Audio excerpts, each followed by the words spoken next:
Streaming short series RCTI Plus gratis.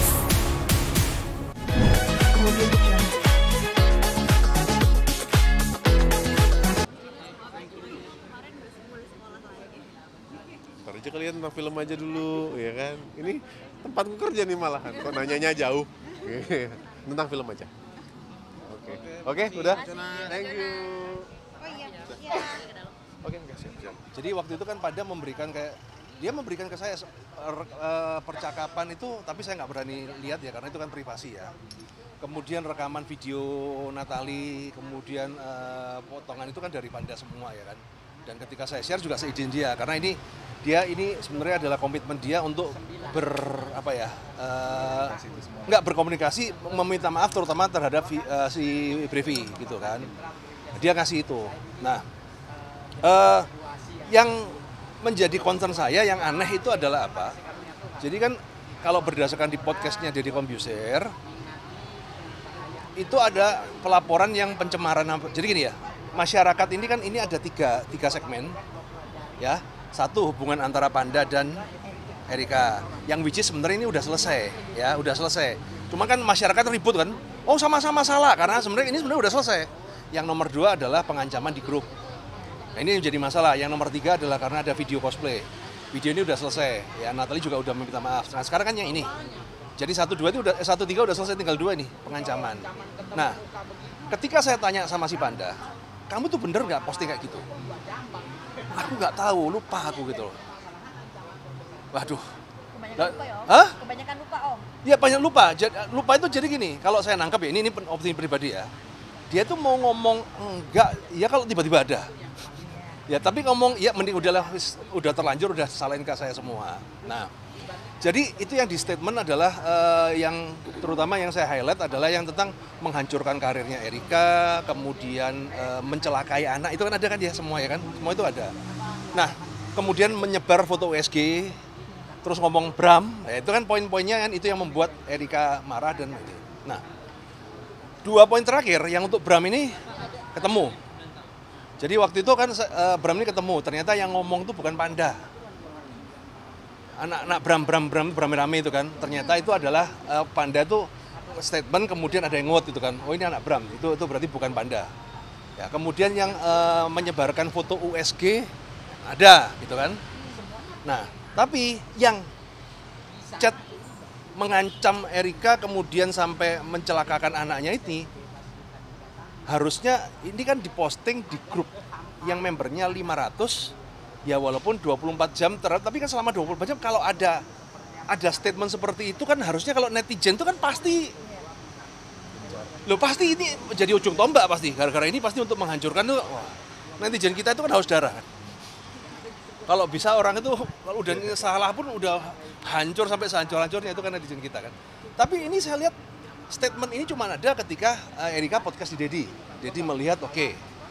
Tapi ketika saya tanya kepada netizen, ya, nah saya tanya itu kenapa? Karena DM saya itu sekarang itu pendukungnya si Panda itu DM saya semua gitu. Jadi kan saya tahu ini kan, ada nggak ini statement ini? Sampai detik ini bahkan saya kemarin tuh sampai bikin sayembara, kalau ada gue kasih 2 juta deh. Sampai hari ini nggak ada. Belum ada yang ngasih ya? Nggak ada yang ngasih. Nah ini kan aku nggak tahu kemungkinan, tapi kenyataannya dia lapor gitu. Iya. Nah, yang ditakutkan, saya nggak menuduh Erika ataupun Brevi bermain ya. Saya ngomong mereka itu cuma juga korban. Yang saya tak duga adalah nanti ada pihak ketiga yang memanfaatkan. Karena statementnya ya sampai sekarang aneh kan. Ini kan yang diperkarakan membuat dia masuk toh. Tapi nggak ada. Oke, kalau ini kan bisa Lagi wawancara di depan. Ya. Ambil sebelah dulu. Ya. Kalau ini kan akhirnya DJ Panda sendiri sudah meminta maaf kepada Ya. Brevi dan juga Erika. Bahkan Erika jika ingin Meminta maaf. kepada dia, DJ Brevi harus bertanggung jawab kepada 2 orang yang bisa dibilang tuh telah dihamili oleh Ya. DJ Panda.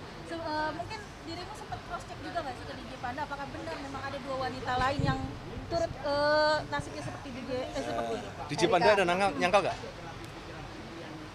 Nggak, ada sangkalan nggak dari DJ Panda? Oh ya udah. Kalau nggak ada sangkalan ya sudah lah. Biarkan itu.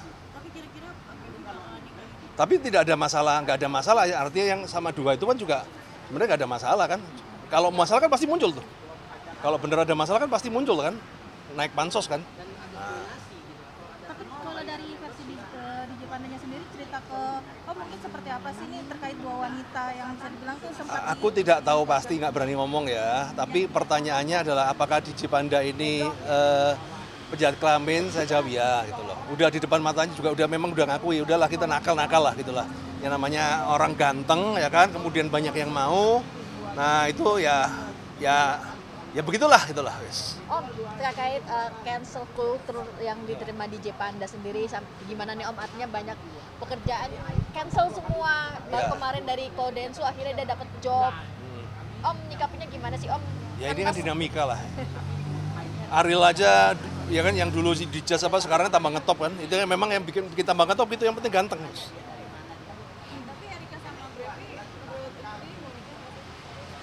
Lah itu nggak tahu lah, itu saya nggak kenal sama dia kan. Ya harusnya lah, harusnya Brevi orang DJ baik lah, dia bisa ini. Dan yang fakta menarik adalah yang saya nggak sadar, jadi ketika Donsi itu ketika ngobrol, lah ini kan kayak kisah gua dulu gitu loh. Jadi apa yang dialami DJ Panda ini mirip dengan kasusnya Brevi, cuman bedanya kan kalau di kasusnya Densu itu kan dia udah tahu ini bukan anakku gitu kan, kalau ini diakui anaknya. Bahkan dari pihak keluarga dari DJ Panda pun sudah siap untuk mengakui dan siap untuk menghidupin. Ya walaupun tahu bahwa Erika sudah mempunyai uang yang banyak gitu ya, tapi dia tetap, papanya ngomong, aku sebagai kakeknya ya tanggung jawab, biaya persalinan tak bantu apa segala, mereka udah siap. Kok dengan mundurnya dari manajernya DJ Panda, terus orang-orang yang speak up pernah mendapatkan perlakuan tidak baik dari DJ Panda, ini Om Roy gimana sih menyikapinya? Apakah memang ini ya bom waktu? Ya gini, kalau secara jujur ya berdasarkan pengakuan dari DJ Panda sendiri apa segala, memang attitude dia itu ya dia mengaku salah lah dari semua itu, attitude itu mengaku salah dan ya namanya kita mau menjudge kan kayak kita orang bener aja gitu kan. Nah tapi kan topik permasalahan kita kan bukan di situ, topik permasalahan kita kan ya antara fokus sama Erika. Kalau masalah attitude ya itu masa lalu. Ya itu kembali ke masing-masing ya, saya no comment ya. Karena kalau saya komen nanti saya juga ya kita juga pernah salah lah gitu loh. After Densu gimana mungkin Om melihat perubahan dari DJ Panda sendiri? Harusnya akan lebih dewasa. Nah, karena kan beberapa kali saya ngurusin hal-hal seperti ini kan teman-teman berubah ya.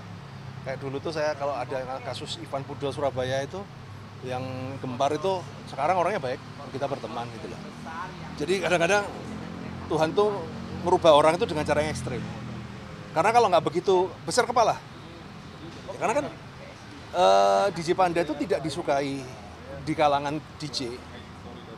Bukan karena mainnya, tapi karena dia paling ganteng dan paling ya antara anu kan ada ini kan, ini persaingan lah. Ya kurang lebih seperti itu.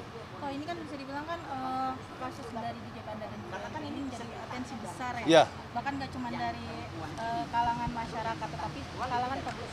Salah satunya waktu itu sempat Mami DP mengomentari bahwa jika memang DJ Panda tidak merasa itu anaknya, kenapa harus bertanggung jawab? Justru DJ Panda itu merasa itu anaknya. Karena jarak